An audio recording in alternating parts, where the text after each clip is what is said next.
Albright walked in, not with Mr. Thorne, but with an independent forensic accountant and a stack of carefully organized folders. The room hushed as Mrs. Albright approached the podium, bypassing Mr. Thorne completely. Mark's confident smirk wavered slightly. A ripple went through the room. Dad looked confused, Mark looked pale. "Good morning, everyone." I projected Liam's spreadsheets onto the main screen, showing the systematic siphoning of millions into Mark's offshore accounts. Then, I played a recording. It was Mark, speaking to Mr. The room went silent. Dad's face, etched with confusion moments before, crumpled into heartbreaking understanding. He looked at Mark, his eyes wide with betrayal. Next, I showed the partners' video clips, Mark berating employees, openly admitting his lack of architectural knowledge to potential clients, and even making veiled threats against anyone who questioned him. There were screenshots of emails where he deliberately stalled key projects, costing the firm significant penalties.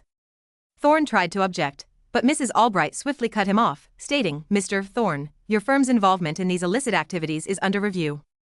Mark, his face scarlet, tried to stammer out excuses, but the evidence was overwhelming and irrefutable. Several senior partners, who had been quietly sidelined by Mark, spoke up, corroborating my claims. Dad, utterly devastated but clear-headed in that moment, stood up. "Mark," he said, his gaze fixed on his eldest son, "you are no longer a part of Everest Designs." The finality in his voice was chilling.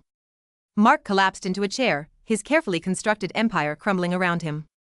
Today, 4 years later, Everest Designs is thriving. Dad, though still frail, has made a remarkable recovery, both physically and mentally, with proper care and no manipulative influence. He spends his days mentoring young architects and occasionally offering a pearl of wisdom for a new design. I am the CEO, leading the firm to new heights, having reclaimed its reputation and secured several prestigious national awards.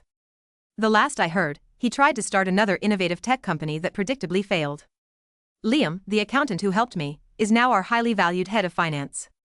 As for Mark, I saw him about a year ago, working the late shift at a discount retail store in a strip mall, his once designer clothes now faded and ill-fitting.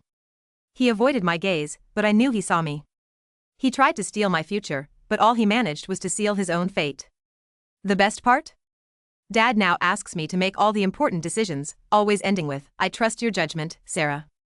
Always have, always will.